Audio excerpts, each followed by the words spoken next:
Okay, when you're drawing the human face, it's very important to get the proportions correct. If you don't, it could come off as kind of looking goofy or cartoonish. One of the first mistakes that people make is when they're drawing the head, they draw more of a circle.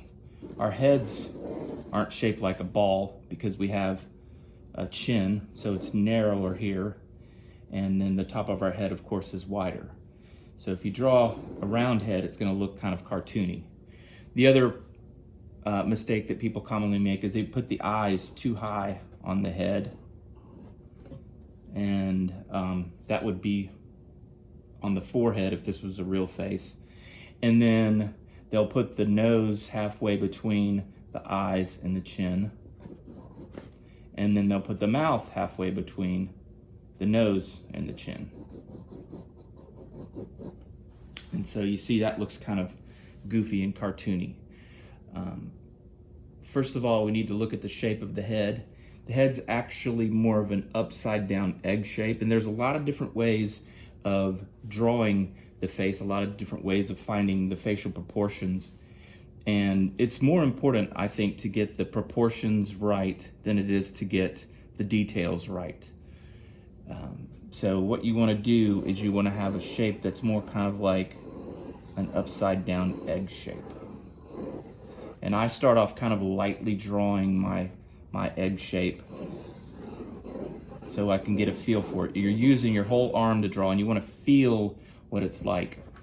One thing that I find helpful so that you can do this more accurately is just go ahead and practice drawing several. You can fill a whole page up with these.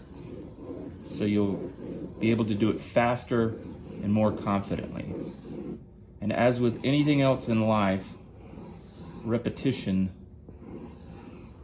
leads to you becoming better at something and more confident and quicker.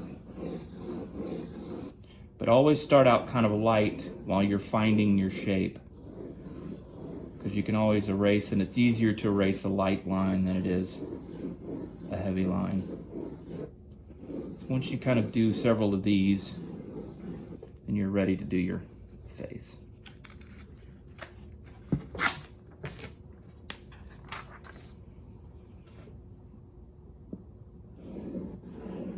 So again, I'm starting off light, and once I kind of find my shape, I'll go back over it darker. So that's generally how you find your head. Sometimes people will start with a round ball like that and then add another one, smaller one to it. You can do that. Okay, so now we need to figure out where we're going to place our features. So the first thing that you want to do is you want to divide your head or your face in half vertically. Then you want to divide it in half horizontally. The eyes are a lot lower on your face than most people think. Like if the eyes were up there, those would be on the forehead.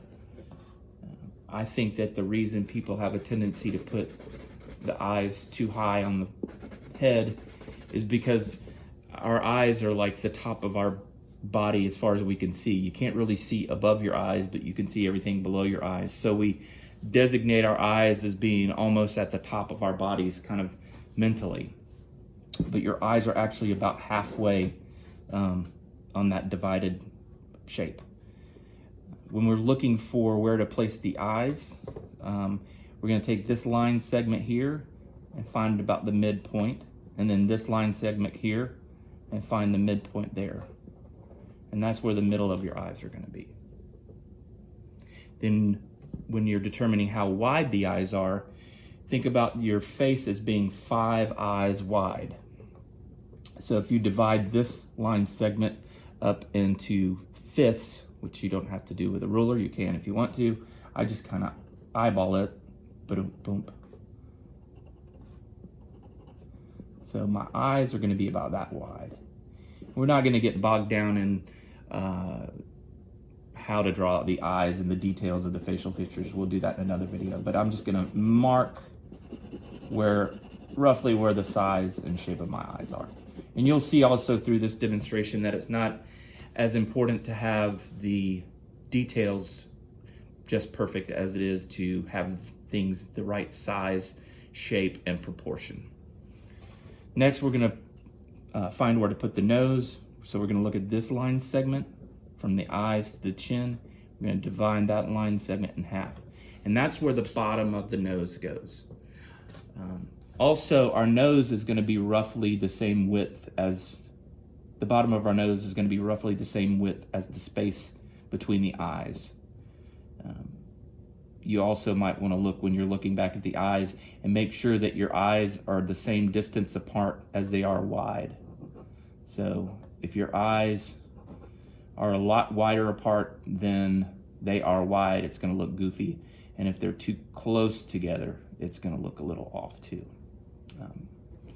So we're not going to draw a detailed nose either. We're just going to make kind of a mark where the nose is. Even when you do get into drawing a more detailed nose, less is better. People have a tendency to draw the edges of the nose as their hard edges, but our noses are more sloped and they don't look like that. So now we're going to look at this distance between the bottom of our nose and the bottom of our chin. We're going to divide that in half. Now here's another mistake that people make. They want to think that the mouth goes right there, but actually the bottom of the bottom of our mouth is going to go right there. You can feel on your own face if you measure the distance between your chin and the middle of your lip and the nose and the middle of your lip, and you can feel that there's a lot more space between your lips and your chin than there is between your lips and your nose. But that's where the bottom of our lips are going to be. And I'm just going to kind of rough some lips in here. And our mouth is roughly the distance between the middle of our eyes. So it's wider than our nose. And that's how we find the facial proportions.